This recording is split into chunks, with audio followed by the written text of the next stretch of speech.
लक्ष्मी नारायण भगवान की जय हिंद।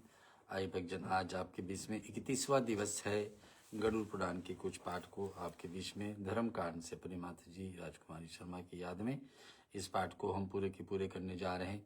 मात्र 2 या 3 दिन के अंदर कर देंगे। और अभी के लिए हम लोग ध्यान मंत्र बोलेंगे, मंगलाचरण करेंगे, एक भजन श्रवण करके और फिर आज का पाठ का शुभारंभ करेंगे। कल चर्चा थी हमारे बीच में काल के इस गहरे महासागर में ये संपूर्ण जगत डूबता उतारता लगता है।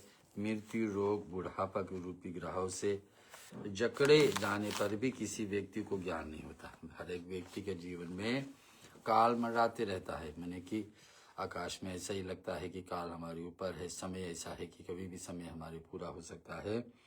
मनुष्य के लिए प्रतिक्षण भय समय बीत जाती है, किंतु वह उसी प्रकार से दिखाई नहीं देता है जैसे जल में पड़ा हुआ कच्चा घड़ा गलता हुआ दिखाई नहीं देता है। कदाचित वायु को बांध कर रखा जा सकता है, आकाश के खंडन करा जा सकता है। यहाँ भगवान बहुत सारे उदाहरण दे रहे कि अगर जो जल के अंदर, समुद्र के अंदर एक मिट्टी का घड़ा रख जाए तो धीरे धीरे धीरे धीरे उगलते ही जाएगा। वैसे ही हमारे मनुष्य के शरीर है, धीरे धीरे मृत्यु के शैया तक जा रही है। नहीं करे से। और भगवान यहाँ बता रहे कि समय बीत रहा है किंतु उसी प्रकार से दिखाई नहीं देता जैसे जल में घड़ा। कदाचित वायु, हवा को कोई रोक सकता है, शायद रोकने के प्रयास करे तो रुक जाए। आकाश को कोई खंडन करना चाहे तो शायद कर ले। तरंगों से किसी सूत्र से पिरोया हो जा सकता है, किंतु आयु विश्वास नहीं किया जैसा है। लेकिन उम्र हर एक व्यक्ति का घटते जाता है, हर दिन प्रतिदिन ऐसा ही हर एक व्यक्ति के। ये बातें कल हम लिए थे। आज का 30वां से 31 अध्याय में 31 भाग में पहुंचेंगे। पहले कुछ ध्यान मंत्र। हरि ओम श्रीमन्महागणाधिपते नमः, श्री लक्ष्मी नारायणाय नमः, श्री सरस्वते नमः, श्री उमा महेश्वरायेभ्यो नमः, ओम वाणी हिरण्यगर्भायेभ्यो नमः, सचीपुंद्रायेभ्यो नमः, मातु पितृचरण कमलेभ्यो नमः, इष्ट देवतायेभ्यो नमः, कुल देवतायेभ्यो नमः, ग्राम देवतायेभ्यो नमः, वास्तु देवतायेभ्यो नमः। भूर्भुवः स्वः तत्सवितुर्वरेण्यं भर्गो देवस्य धीमहि धियो यो न प्रचोदयात्। ओम देवकी नंदनाय विद्महि वासुदेवाय धीमहि तन्नो कृष्ण प्रचोदयात्। ओम नारायण विद्महि वासुदेवाय धीमहि तन्नो विष्णु प्रचोदयात्। मंगलाचरण। ओम शन्नो मित्रा शरणो वर्णा शन्नो भयतर्मा शन्नो इंद्रो बृहस्पतिः शन्नो विष्णुरुरुकमः शन्नो इंद्रो बृहस्पति शन्नो विष्णुरुरुकमः। नमो ब्राह्मणे नमस्ते वायु तमेव प्रतीक्षं ब्रह्मासि त्वमेव प्रतीक्षं ब्रह्म वदिष्यामि ऋतं वदिष्यामि सत्यं वदिष्यामि सत्यं वदिष्यामि तत्मावतु तद्वक्तारमवतु अवतु माम् अवतु वक्तारम्। ओम शान्तिः शान्तिः शान्तिः। अच्युतं केशवं कृष्णदामोदरं रामनारायणं जानकीवल्लभम्।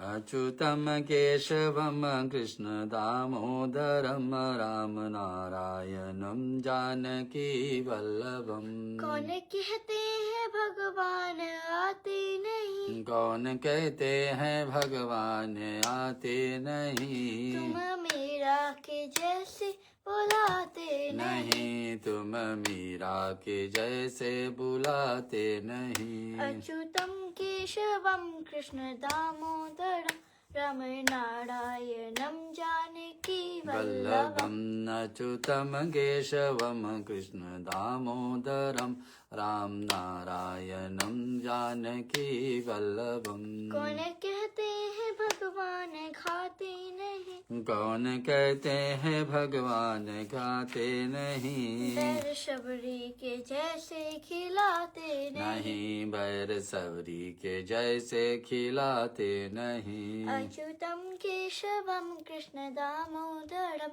रामनारायणं जानकी वल्लभम्। अच्युतं केशवं कृष्ण दामोदरं रामनारायणं नारायणं जानकी वल्लभम्। कौन कहते हैं भगवान सोते नहीं, कौन कहते हैं भगवान सोते नहीं। माँ यशोदा के जैसे सुलाते नहीं, नहीं माँ यशोदा की जैसे सुलाते नहीं। अच्युतम केशवम कृष्ण दामोदरम राम नारायणम जानकी वल्लभम। अच्युतं केशवं कृष्ण दामोदरं राम नारायणं जानकी वल्लभम्। कौन कहते हैं भगवान नाचते नहीं, कौन कहते हैं भगवान नाचते नहीं। गोपियों की तरह तुम नचाते नहीं, नहीं गोपियों की तरह तुम नचाते नहीं। अच्युतम केशवम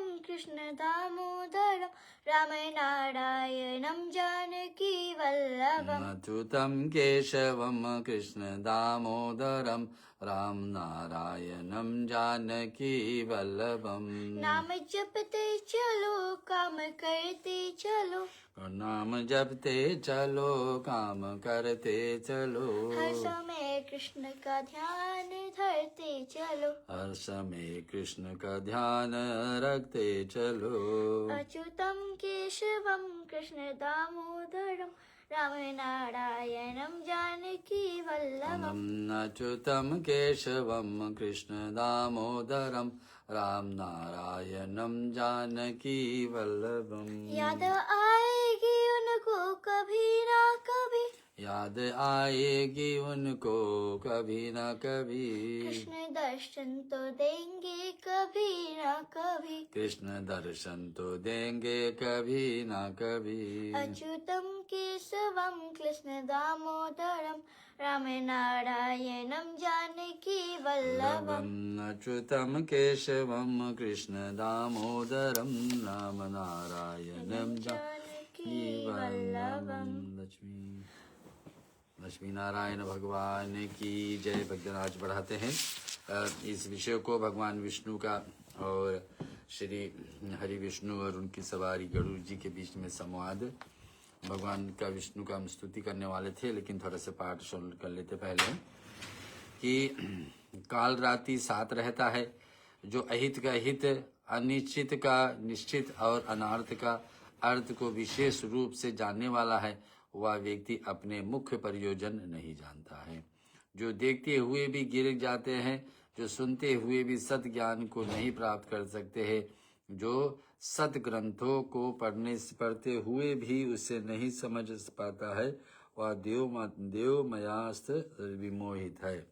अर्थ है कि पारद में निर्घोगी जागतवाकार प्रस्तुतम विश्चत भयस्थान हा नर को यना हंते तो ये फेन से देहे जीवन कर्माम अस्त सस्तिताम अन्य प्यायस्त कथम तिष्ठम निर्भराम अहिते हित सज्ञ सद्याद ध्रुवे ध्रुव संजक अनर्थे चाश विज्ञान समर्थ यो नावेति स पश्यन्ति प्रद्यरतम शुनाम बुद्धियताम पठ्यंतम ना जानाति वेदतम। इस गाल का इस गहरे महासागर में ये संपूर्ण जगत डूबता उतरता रहता है। सारा जगत काल यानी समय का फेर लेकर चलती रहती है। मृत्यु, रोग और बुढ़ापा ग्रहों को जकड़े रहते हैं। हर व्यक्ति के जीवन में मृत्यु पीछे पीछे चलती है। और क्या चलती है साथ में? रोग, कोई ना कोई बीमारी रोग आ ही जाता है। तीसरा क्या? बुढ़ापा भी एक ग्रहों को जकड़ करके रखती है और किसी व्यक्ति को ज्ञान भी नहीं। कोई व्यक्ति सोचता ही नहीं कि एक न एक दिन हम रोग ग्रसित हो जाएंगे तो क्या होगा। कोई सोचता नहीं कि हमारे जो बीच में मृत्यु कब आ सकता है, कब हमारे जीवन में अंतिम सांस हो सकता है, कब हम बुढ़ापा आ जाएगी। और बुढ़ापा कब, कुछ लोग समय पर बुढ़ापा आता है, किसी को पहले से बुढ़ापा का अनुभव होने लगता है। ये सारी बात कोई ध्यान नहीं देता, सब अपने आनंद में। मनुष्य के लिए प्रतिक्षण भय है, प्रतिक्षण भय है। भगवान बता रहे हर पल हमारे लिए भय है, डर बना है कि कुछ भी हो सकता है। समय बीत रहा है किंतु वह उसी प्रकार के दिखाई नहीं देता जैसे जल में पड़ा हुआ घड़ा, कच्चा घड़ा। एक मिट्टी का घड़ा हो, उसको जल में डाल दो तो धीरे धीरे हर दिन प्रतिदिन गलते जाएगा। ठीक वैसे ही मनुष्य का शरीर है, हर दिन प्रतिदिन कहीं न कहीं घटते हमको जारी उस समय तक जब मृत्यु नहीं हो जाए। कदाचित वायु को बांध कर रखा जा सकता, भगवान बोलते हवा को बांध सकते, आकाश को रोक सकते, ऐसे सब कर सकते, लेकिन मृत्यु को कोई नहीं रोक सकता है। और पर्यंतन अग्नि के प्रभाव से पृथ्वी दहती है, सुमेरु पर्वत विषीर हो जाता है तथा सागर जल सूख जा सकता है। भगवान बताते कि पूरे समुद्र में जल भी सूख जाए, और सुमेरु पर्वत के प्रभाव दिए यहाँ पर विषार हो जाता है। लेकिन फिर भी इस शरीर के संबंध में तो बात ही क्या, लेकिन फिर भी ये शरीर जो है इसका एक ना एक दिन अंत होना ही। पुत्र मेरा है, स्त्री मेरा है, धन मेरा है, बंधु बंधु मेरा है, इस प्रकार से मैं चिल्लाते हुए बकरे के बहाती काल के रूप में भेड़िया बलात् मनुष्य को मार डालता है।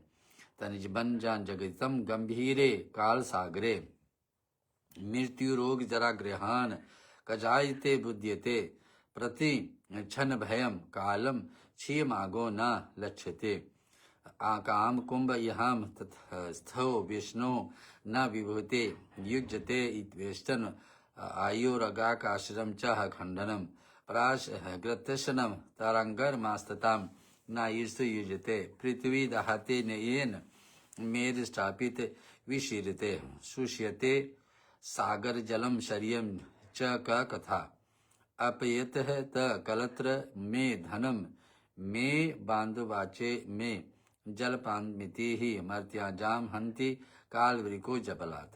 या मैंने किया है या मुझे करना है या किया गया है या नहीं किया गया है, इस प्रकार की भावना से युक्त मनुष्य मृत्यु अपने वश में कर लेती है और कल किए जाने वाले कार्य आज ही कर लेना चाहिए। भगवान बोले हर एक व्यक्ति कुछ न कुछ प्रयास में रहता कि क्या मुझे करना चाहिए और ये करने वाला हूँ, ये सब विचार प्लेन हमेशा लोगों को बनते रहे, लेकिन कोई अपना मृत्यु को तैयारी नहीं करता है। कल के किए जाने वाले कार्य आज ही करना। किसी कोई विशेष कार्य करना है जीवन में, कल के लिए छोड़े तो आज ही कर देना चाहिए, उसके दोपहर से पहले। फिर दूसरा, जो दोपहर के बाद करना उसको दोपहर से पहले ही कर लो, क्योंकि कार्य हो गया अथवा नहीं हुआ इसका मृत्यु प्रतीक्षा नहीं करेगी ना, कि मृत्यु जब आना है तो आ ही जाएगी। कोई विशेष कार्य करना है दोपहर के बाद में करना है, दिन में बाद में करना, उसको पहले ही कर डालो।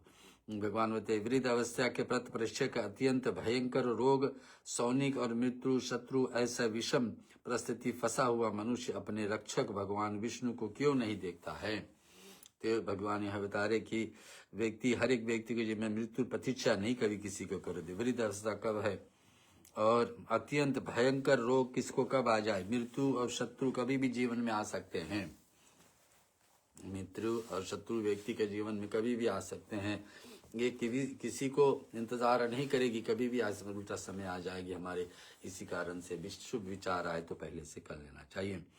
ऐसे विषम परिस्थिति फंसा हुआ मनुष्य अपने रक्षक भगवान विष्णु को क्यों नहीं पूजता है। सभी के रक्षक तो भगवान हैं, उनको क्यों नहीं पूजते हैं हम। तृष्णा रूपी सुई से छिद्र विश्व रूपी घृत में डूबे हुए राग द्वेष रूपी अग्नि की आंच से पकाए गए मानो के मृत्यु खा लेती है। कि अंत में जो कुछ भी है भगवान बताते हैं कि अंत में सब भगवान के अंदर ही छोड़ देना होता है। भरोसे पर छोड़ करके शुभ कर्म पहले कर लीजिए और सब कुछ धीरे धीरे अपनी जगह पर आ जाती है।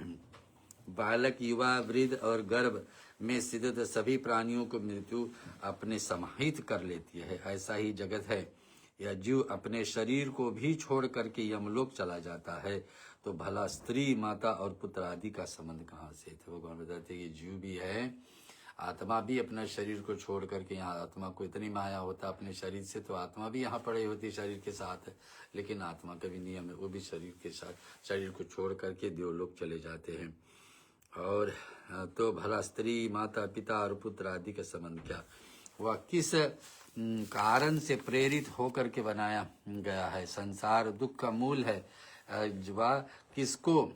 वह किसको होकर के रहता, अर्थात किसी को जिसका मन अधिक रम गया है वही दुखित है, जिससे इस संसार में व्यामोह को परित्याग कर दिया है वही सुखी है। भगवान बोले जो संसार के सुख को त्याग कर दिया है, चाहता है कि जो प्राप्त है उसी में संतुष्ट रहे। जिससे संसारिक व्याह में परित्याग कर दिया था वह सुखी है। उसके अतिरिक्त कहीं पर भी अन्य कोई दूसरा सुखी श्लोक सुन लेते हैं। हम लोग 49वां अध्याय पर चल रहे हैं।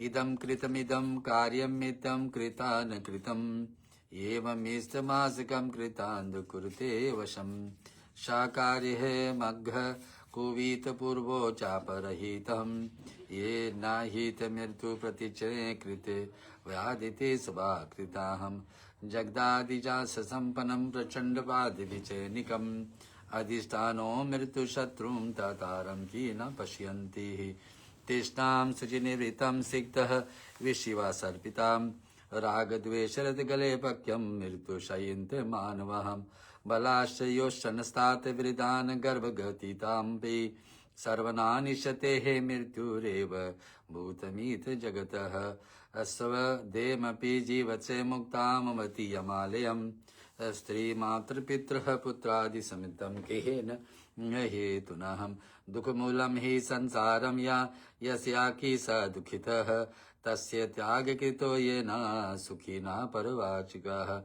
ये जगत सभी दुखों का जनक है, समस्त आपदाओं को घर है तथा सब प्रकार के पापों का आश्चर्य है। ये जगत क्या है, संसार क्या है, सभी दुखों का जनक है। यहाँ पर दुखी दुख है। दूसरा क्या, समस्त आपदाओं का घर है। आपदा हो सकती है, बीच में आपत्ति आ सकती है, ये घर है उनका। क्यों, मृत्यु लोग ऐसा ही है। सब प्रकार के पापों का आश्रय है। यहाँ पर सब प्रकार का पाप भी हो सकता है, घोर से घोर पाप, छोटे से छोटे पाप भी। अतः क्षण भर में ही मनुष्य इसका त्याग कर देना चाहिए। धीरे धीरे हमको शरीर के सुरक्षा की जगह नहीं, भगवान के चिंतन में लग जाना चाहिए। लोभ और काष्ठ के जाल में फंसा हुआ पुरुष मुक्त हो सकता है, किंतु पुत्र एवं स्त्री के मोह जालों से फंसा हुआ वह कभी मुक्त नहीं हो सकता। भगवान बोलते लोह और काष्ठ का जाल, ना लोहा का बना हुआ या काष्ठ का बना हुआ सामान को व्यक्ति छोड़ सकता है, लेकिन पुत्र और परिवार को तो छोड़ नहीं पाएगा। और उतने ही शोक से किलो उसके हृदय में अशुभ तीर जाती है। विषय आहार करने वाला हस्तिन तथा सभी प्रकार के अशेष सामर्थ्य बचित कर देने वाला जिन इंद्र रूपी ज्वरों के द्वारा लोक विनष्ट हो जाते हैं। हाँ, ये बड़े कष्ट की बात है कि व्यक्ति संसार में सब कुछ छोड़ सकता है, लेकिन अपने परिवार का मोह नहीं छोड़ सकता है। ये कारण है हमको इंद्रियादि चोरों के द्वारा लोक विनष्ट हो रहे हैं। हाय हाय, बड़े ही कष्ट की बात है कि जैसे मांस के लोभ से फंसे हुए मछली बसी काट को नहीं देखती है। मांस में जो मछली के लिए कछुआ भेजते हैं, तो कांटे के साथ में मछली हो, मांस होता है, तो वही मांस को पाने के लिए मछली पकड़ती, साथ में पकड़ी जाती है।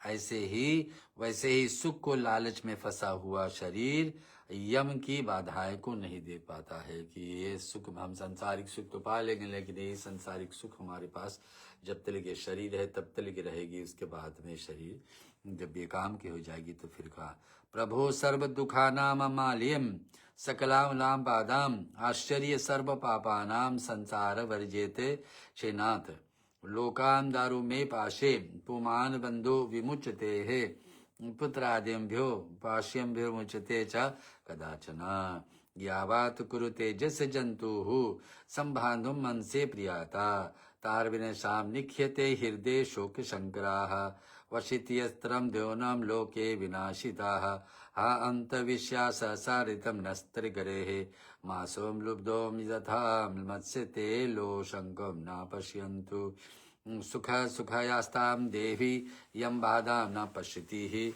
हम लोग अध्याय 49 पे 49 पे चल रहे और श्लोक भी 51 पे है।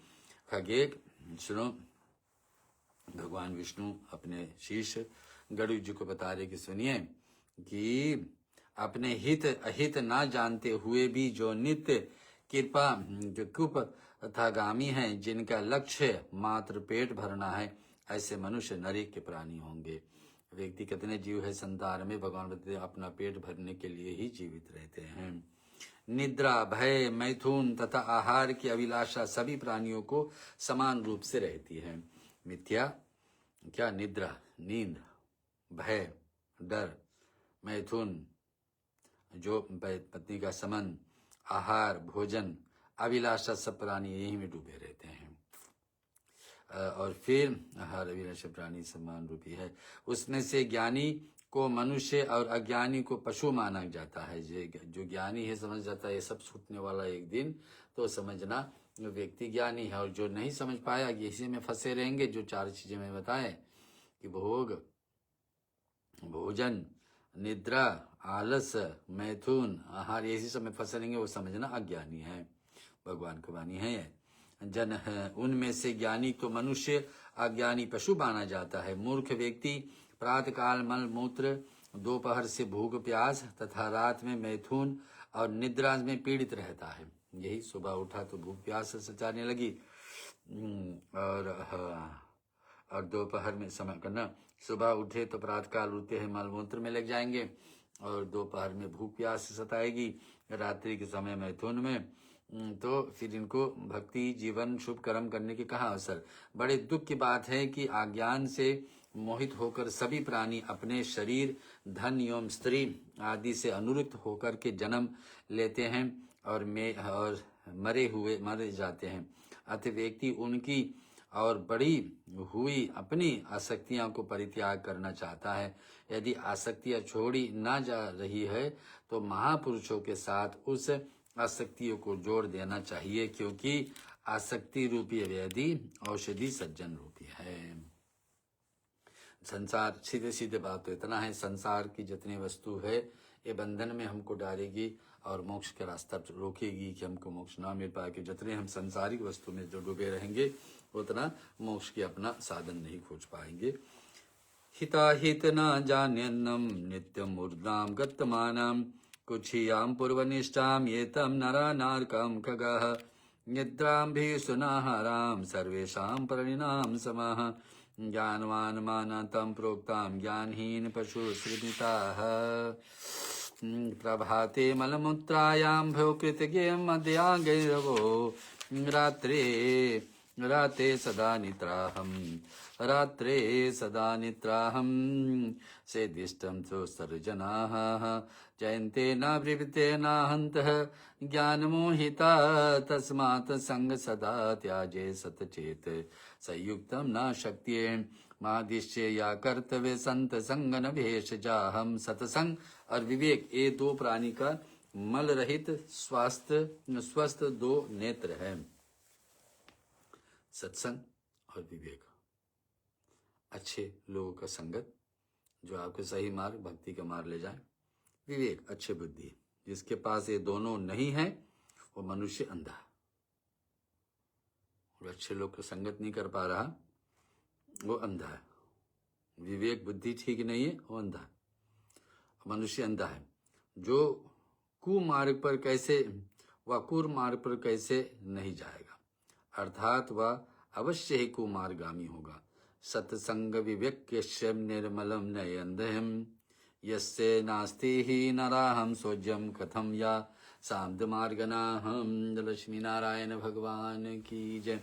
जन आपको सुना रहा हूं मैं गरुड़ पुराण और धर्म कांड का विषय है। इसमें अपने अपने वर्णाश्रम के मानने के लिए सभी मानो दूसरे धर्म को नहीं जानते हैं। हर एक व्यक्ति को कोई काम सौंपा गया है, जिम्मेवारी हमारे कर्तव्य है, उसको निभाना चाहिए, उस पर चलना चाहिए।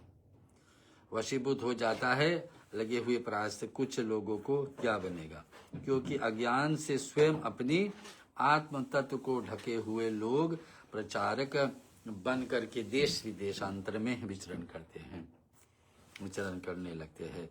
नाम मात्र से स्वयं संतुष्ट कर्म कांड के लोग लगे हुए मनुष्य तथा मंत्रोच्चारियों होम आदि से युक्त यज्ञ आदि से यज्ञ विस्तार के द्वारा भ्रमित रहते हैं। मेरी माया से विमोहित मूढ़ लोग शरीर को सुख को देने वाले एक भक्त तथा उपवासी नियमों से अपने पुण्य रूप से अष्टक की कामना करते रहते हैं। भगवान क्या बता रहे हैं, क्योंकि अज्ञान से स्वयं अपने आत्म तत्व को ढके हुए लोग प्रचारक बन करके देश देशांतर में विचरण करते रहेंगे। नाम मात्र से स्वयं संतुष्ट कर्म कांड में लगे हुए मनुष्य तथा मंत्रोच्चार एवं होम आदि से युक्त यज्ञ आदि यज्ञ विस्तार को द्वारा भ्रमित रहेंगे। भगवान इसमें पहला कि धर्म के नाम पे लोग को लोभ बन जाएगी और यहाँ वहाँ बटेंगे, दूसरे को सही मार्ग भी नहीं दिखा पाएंगे, स्वयं नहीं सही मार्ग पे चलेंगे और दूसरे को कहाँ दिखा पाएंगे। शरीर के ताड़ना मात्र से अज्ञानी जन क्या मुक्ति प्राप्त कर सकते हैं, क्योंकि वामी को पोटने से महाविषधारी सर्प भी मर जाता है। यह कदापि संभव नहीं है। जटाओं भार मृग चरम से युक्त वेश धारण करने वाला दंभिक ज्ञानियों को भांति इस संसार में भ्रमण करते हुए लोगों को भ्रमित करते हैं। लौकिक सुख आसक्त मैं ब्रह्म को जानता हूँ, ऐसा कहने वाला कर्म तथा ब्रह्म इन दोनों को भ्रष्ट दंभी एवं थोड़ी व्यक्ति अत्यंत समान परित्याग कर देना चाहिए। भगवान बता रहे कि ऐसा लोगों को, जो ढोंगी लोग हैं, जो धर्म के नाम पे आपको गिराएंगे, ऐसा लोग को घर में बन करके समान, घर को वन के समान मानकर वस्त्र और लज्जित हो जो साधु गधे अन्य पशुओं को भांति इस जगत में घूमते रहते हैं कि वे विरक्त होते हैं। भगवान बताते कि अपने आप से जो कोई साधु समझे लेकिन धर्म पे नहीं चल रहा, कि वो सचमुच में अन्य पशु की भांति इस जगत में घूमते रहते हैं, क्या वे विरक्त है?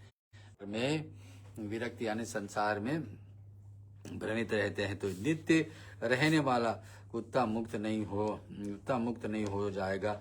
वनवासी ताप सहज घास फूस पता तथा जल को भी सेवन करते वाला क्या इन्हीं का समान वन से रहने वाला सियार, चूहे और मृग आदि जीव जंतु तपस्वी हो सकते हैं? कि और जीव जंतु तो कभी तपस्वी नहीं हो सकते, मनुष्य हो सकता है, लेकिन संसार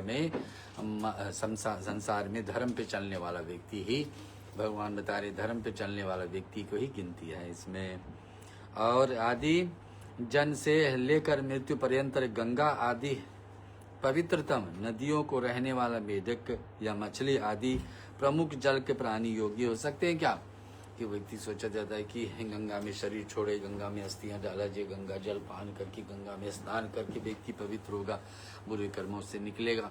लेकिन भगवान बताए जो जीव जंतु हमेशा गंगा में रहते उनका क्या होगा?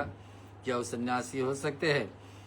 मेढक या मछली आदि प्रमुख जल प्राणी योगी कभी हो सकते हैं जो गंगे में ही रहते हैं। कबूतर, शिलाहार, चातक, पक्षी कभी भी पृथ्वी को जल नहीं पीते हैं, क्या उनकी वर्ती होना संभव है? भगवान बताए कबूतर हुए, शिलाहार हुए न, और चातक पक्षी ऐसा है जो पृथ्वी के जल नहीं पीते। तो इसका क्या, हमने पृथ्वी से कुछ नहीं ग्रहण किए तो क्या वो सदा वर्ती कहेंगे कि हमेशा व्रत करने वाला व्यक्ति है? और क्या अथया नित्य आदि कर्म लोक रज्जन कारक है। एक हे गरुड़ जी, मोक्ष का कारण तो साक्षात तत्व ज्ञान है। जो समझ जाता तत्व ज्ञान क्या है कि हमारी आत्मा परमात्मा के साथ जुड़ना चाहते हैं तो हमको उसके हिसाब से जीवन चलाना चाहिए।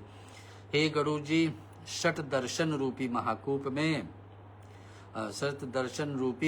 महाकूप में पशु के समान गिरे हुए मनुष्य पाश से नियंत्रित पशु की भांति परमात्मा को नहीं जानते हैं। वेद शास्त्रों के द्वारा महासमुद्र में इधर उधर अनुमान लगाने वाले इस षट दर्शन रूपी तरंग से ग्रस्त होकर कुत्की बन जाते हैं।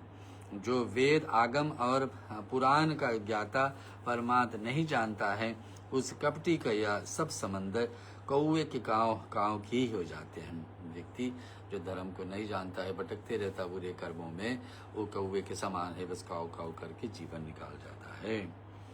या ज्ञान या जानने के योग ऐसा चिंता से भली भांति बेचैन तथा परमात्म रूप से दूर प्राणी दिन रात शास्त्र को अध्ययन करता है, वाकई ही छंद है कि और उसके छंद से गुफित कार्यों को अलंकार सुशोभित होता है। इस चिंता से दुखित मूर्ख व्यक्ति आध्यात्मिक विकुल हो जाता है। उस परम तत्व को अन्य ही अर्थ है किंतु लोग उसका दूसरा अर्थ लगाकर दुखित होते हैं। शास्त्रों का सदाव कुछ भी नहीं है, किंतु वे उसकी व्याख्याता से उसमें मित्र हो जाता है। उपदेश से ही रहित और कुछ अहंकारी व्यक्ति उन्मानी भाव से बात कहते हैं, किंतु स्वयं उसकी अनुभव नहीं कर पाते। भगवान बता देंगे लोग संसार में बहुत मिलेंगे जो आपका ज्ञान ध्यान के बाद बताएंगे, लेकिन स्वयं उस पर नहीं चलने वाले व्यक्ति तो कैसे आप इसको विश्वास करेंगे। मैं सुनान रहा हूँ आपको गरुड़ पुराण और इसके धर्म कांड के अंतर्गत। वेद शास्त्रों पढ़ने वाले और परस्पर उसके जानने प्रयास करते हैं, किंतु जैसे कलछी पाक करके रस स्वाद नहीं पा जाता है, वैसे ही ये परम तत्व को नहीं जान पाते हैं। दूसरे को ज्ञान तो देंगे, लेकिन स्वयं सिर पुष्पों को ढोरता रहता है, परंतु उसका फिर सिर पुष्पों को ढोरता रहता है, परंतु उसका सुगंध का अनुभव नासिका ही लेती है। सिर जो हमारे है पुष्प को ढूंढता है, लेकिन उसका सुगंध जो है वो नाक ही लेता है। बहुत से लोग वेद शास्त्र पढ़ते हैं, किंतु उनके भाव को समझाने वाले दुर्लभ है। वेद शास्त्र पढ़ लेंगे लोग, लेकिन उसको समझना अपने ही भीतर विद्यमान उस परम तत्व को ना पहचान करके वह मूर्ख प्राणी शास्त्रों में वैसा ही व्याकुल रहता है कि ज्ञान तो हुआ नहीं। जैसे कि कछार से आए हुए बकरी या भेक के बच्चे एक गोप कुएं से खोजते हैं। संसारिक मोह को विनष्ट करने से शब्द ज्ञान समर्थ नहीं होता, क्योंकि दीपक की वार्ता कभी अंधकार दूर नहीं किया जाता है सकता। बुद्धि रहित व्यक्ति पढ़ना वैसे ही जाता है जैसे अंधे के हाथ में दर्पण होता है। अथ प्रज्ञावान पुरुषों के द्वारा अधीन शास्त्रों को तत्व ज्ञान लक्षण है। भगवान बता रहे गरुड़ जी को, यह ज्ञान या जानने के योग ऐसा विचारों को फंसा हुआ मनुष्य सब कुछ जानने की इच्छा तो करता है, किंतु 1000 दिव्य वर्षों तक पढ़ने पर भी वो शास्त्रों को अंत समझ नहीं पाया। शास्त्र हमारे इतने गहराई में है, जैसे कि 4 वेद है, उपनिषद है, 18 पुराण है और रामायण गीता है और उपनिषद आदि है। तो ज्ञान तो शास्त्र इतने सारे पढ़िए तो 1000 वर्ष से कोई पढ़ने तो वो भी ज्ञान इधर से उधर नहीं हो पाएगी, अंत में समझ नहीं पाता। शास्त्र तो अनेक है, किंतु आयु बहुत ही कम है। शास्त्र बहुत है, 18 पुराण ही अकेले है, लेकिन आयु व्यक्ति का 100 वर्ष देगा जो उसमें से भी कितना घट जाता है अपने बालकपना में, रोग आदि समय पर और नींद आलस में।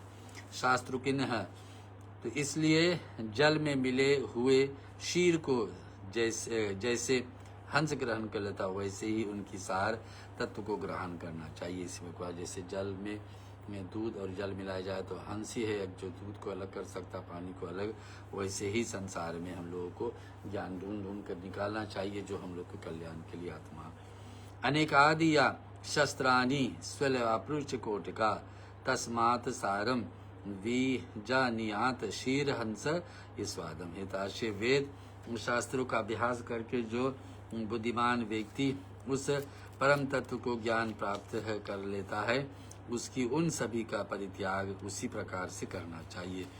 जिस प्रकार एक धनार्दी पुरुष धान ग्रहण कर लेता है और पुआलों को फेंक देता है, जैसे अमृत के पान से संतृप्त प्राणी भोजन से कोई सरोकार नहीं कर पाता है, वैसे ही तत्व को जानने वाले विद्वान शास्त्रों से कोई प्रयोजन नहीं रखते हैं। हाँ? विद्वान लोग जो है शास्त्र से कोई प्रयोजन नहीं रह जाता है। वेदांत सुन भगवान बताने की वेदाध्ययन से मुक्ति संभव नहीं है।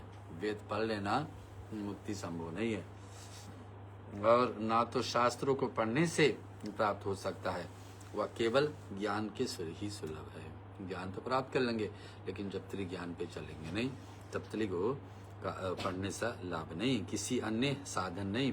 आश्रम उस मोक्ष का कारण नहीं हो सकता है, दर्शन भी उसकी प्राप्ति के कारण नहीं हो सकता। वैसे ही सभी कर्मों को उसका कारण नहीं मानता है, उसका कारण ज्ञान है। ज्ञान मिल जाए तभी व्यक्ति आगे बढ़ता है। मुक्ति देने वाला गुरु की एक वाणी है, अन्य सभी विज्ञाओं विडम्बना से करने वाली 1000 शास्त्रों को बाहर सिर पर होने पर भी प्राणी तो संजीवन देने वाला वह परम तत्व को अकेला ही है। सभी प्रकार की क्रियाओं से रहित और अद्वैत शिव तत्व कहा जाता है। उसको गुरु के मुख से प्राप्त करना चाहिए। या करोड़ों आगम शास्त्रों को अध्ययन करने से मिलने वाला नहीं है। गुरु जो ज्ञान दे दे, गुरु चुन करके वही ज्ञान दे कि जितने ज्ञान आपको आवश्यकता होगी, तो फिर क्या अर्थ है। तो ज़्यादा ग्रंथ पढ़ने के अर्थ यहाँ नहीं, यहाँ बता रहे कि ग्रंथ को समझ करके उस पर चलने वाली बात जरूरी है और उसके गुरु के मुख से प्राप्त करना चाहिए। यह करोड़ों आगम शास्त्रों को अध्ययन करने से मिलने वाले नहीं है। ज्ञान दो प्रकार के कहा जाता है, एक है शास्त्र कथित ज्ञान और दूसरा है विवेक से प्राप्त हुआ ज्ञान। शास्त्र में जैसा लिखा है, दूसरा अपने गुरु से दिया हुआ विवेक के द्वारा ज्ञान। और इससे शब्द भी ही ब्रह्म है ऐसा आगम शास्त्र है, या परम तत्व ही ब्रह्म है ऐसा विवेक जन कहते हैं। कुछ लोग अद्वितीय के प्राप्त करने की इच्छा रखते हैं और कुछ लोग द्वैतीय का चाहते हैं, किंतु वे सभी यह नहीं जानते हैं कि वह परम तत्व को संभालने वाला है और द्वैतादि रहित है। बंधन और मोक्ष के लिए इस संसार में दो ही है पद है, एक पद है या मेरा है और दूसरा पद है ये मेरा नहीं है। भगवान यहाँ बता रहे दो मार्ग है हम लोग के लिए, या स्वीकार करे संसारिक चीज ये सब मेरा है, या तो स्वीकार करे ये मेरा नहीं, भगवान का देन है, भगवान का ही है, भगवान को हम उपयोग कर रहे, भगवान से कराए भी लिए है, जब तक भगवान दिए हैं सो है। ऐसा विचार करके कोई रहता है तो फिर क्या आगे, बंधन मोक्ष के लिए संसार में दो ही है, एक है पद ये मेरा है, दूसरा है पद क्या ये मेरा नहीं। ये मेरा है इस ज्ञान से वह बंध जाता है, या मेरा नहीं ये ज्ञान से वह मुक्त हो जाता है। ये सब कुछ में संसार में है, ये मेरा नहीं, भगवान का दिया हुआ। द्वे पदे बंध मोक्षदाय न ममेति मामेति च मामेति बंधते जंतराहम मामेति प्रमुच्यते। जो कर्म इस जीव आत्माओं को बंधन में नहीं ले जाते हैं, जाता हुआ सत्कर्म कहा जाता है। भजन इतने सारी ज्ञान इसमें मिल रही है, भगवान विष्णु का उपदेश है और हम आपके बीच में प्रस्तुत कर रहे हैं गरुड़ पुराण के आधार से। और अब हम लोग भगवान विष्णु का सत नाम सुनेंगे। भगवान विष्णु का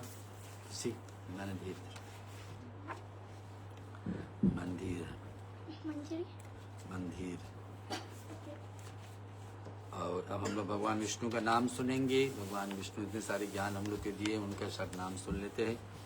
ओम विष्णुवे नमः, लक्ष्मीपते नमः, कृष्णाय नमः, श्री वैकुंठाय नमः।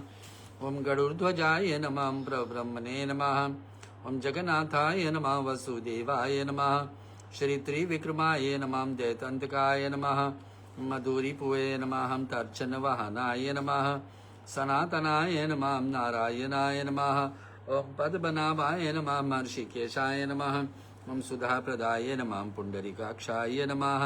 ओम सिद्धिकर्ते नमः, परतपराय नमः। ओम वनमामले नमः, यज्ञरूपाय नमः। ओम चक्रपनाय नमः, गदाधराय नमः। ओम उपेन्द्राय नमः, केशवाय नमः। ओम हंसाय नमः, समुद्रमथनाय नमः। ओम हरे नमः, गोविंदाय नमः। ओम ब्रह्मजनकाय नमः, केठवभासुरमर्दनाय नमः। ओम श्रीधराय नमः। ओम कामजनकराय नमः, शेषजायिने नमः। ओम चतुर्भुजाय नमः, पंचजनधराय नमः। ओम श्रीमते नमः, शांकपनाय नमः, जनार्दनाय नमः। ओम श्री पीताम्बरधराय नमः, देवाय नमः। सूर्य चंद्र विलोचनाय नमः, मत्स्य रूपाय नमः, कृत क्रूमतन्वे नमः। ओम कीरा रूपाय नमः, मृगसारिणे नमः, वामनाय नमः। ओम भर्गवाय नमः, रामाय नमः, बलिने नमः। ओम कलिकने नमः। ओम हयननाय नमः, विशंभराय नमः। ओम श्रीकराय नमः, कपिलाय नमः, श्रीधराय नमः, ध्रुवाय नमः। ओम दत्तात्रेयाय नमः, अच्युताय नमः। ओम मुकुंदाय नमः, दधीमः भानुवाय नमः। ओम धनवंतरे नमः, विवेकस्य कौस्तुम्भधराय नमः। ओम मुराराताय नमः, मधुश्याय नमः।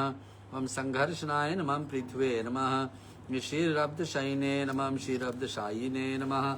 ओम भूतात्मने नमः, अनिरुदाय नमः। ओम भक्तवत्सलाय नमः, नारायण नमः। ओम गर्जधरवराय नमः धीत्रिधामने नमः ओम भूत भावनाय नमः श्वेत दीप सुवेताय नमः श्वेत दीपाय नमः सनकादि मनुष्यध्याय नमः भगवते नमः ओम शंकर प्रियाय नमः धराकांताय नमः ओम वेदांतात्मने नमः भागीरथ जन्म भूमि पादयम पदाय नमः ओम सक्तां प्रभुवे नमः स्वयभुवे नमः ओम विभुवे नमः घनश्यामाय नमः ओम जगत कारणाय नमः अव्ययाय नमः। भगवान नारायण का नाम सुन रहे। ओम विभुवे नमः घनश्यामाय नमः जगत कारणाय नमः अव्याय नमः ओम बुद्ध अवताराय नमः शांतात्मने नमः ओम लीला मनुष्य विग्रहाय नमः दामोदराय नमः वीरांग रूपाय नमः भूत भव प्रभुवे नमः ओम आदिदेवाय नमः देवदेवाय नमः ओम प्रहलाद परिपालकाय नमः महाविष्णुवे नमः।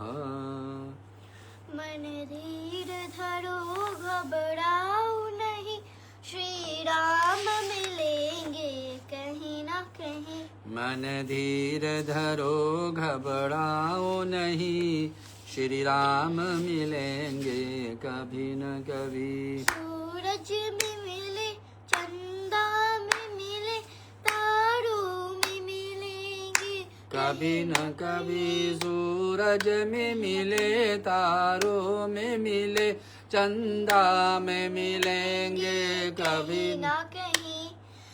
बस प्रेम से रटते जाओ, श्री राम मिलेंगे कभी न कभी। मन धीर धरो घबराओ नहीं, भगवान मिलेंगे कहीं न कहीं। मंदिर में मिले, गिरजा में मिले, गुरुद्वारा में मिलेंगे कहीं ना कहीं। मंदिर में मिले, गिरजा में मिले, गुरुद्वारों में मिलेंगे कभी न कभी। बस प्रेम से रटते जाओ, श्री राम मिलेंगे कहीं ना कहीं। मन धीर धरो घबराओ नहीं, श्री राम मिलेंगे कहीं न कहीं। गंगा में मिले, यमुना में मिले, त्रिवेणी में मिलेंगे कहीं ना कहीं। गंगा में मिले, यमुना में मिले, त्रिवेणी में मिलेंगे कभी न कभी। बस प्रेम से रटते जाओ, श्री राम मिलेंगे कहीं न कभी। मन धीर धरो घबराओ नहीं, भगवान मिलेंगे कभी न कभी। मथुरा में मिले, काशी में मिले, अयोध्या में मिलेंगे कहीं ना कहीं। कहीं मथुरा में मिले, अवध में मिले, काशी में मिलेंगे कभी न कभी। बस प्रेम से रटते जाओ, श्री राम मिलेंगे कहीं ना कहीं। कभी मन धीर धरो घबराओ नहीं, भगवान मिलेंगे कहीं न कहीं। रामायण में मिले,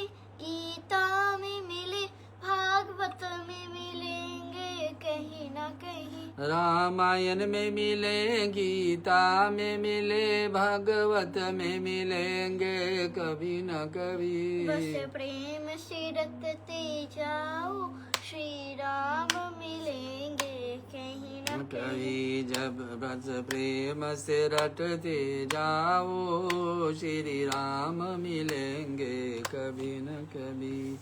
लक्ष्मी नारायण भगवान की जय। भक्त आज का विषय यहीं पर छोड़ रहे हैं। मेरे ख्याल से एक भाग और रहेगी तो फिर गरुड़ पुराण का संपूर्ण कराएंगे। आज जुड़ने के लिए सभी को धन्यवाद। लक्ष्मी नारायण भगवान।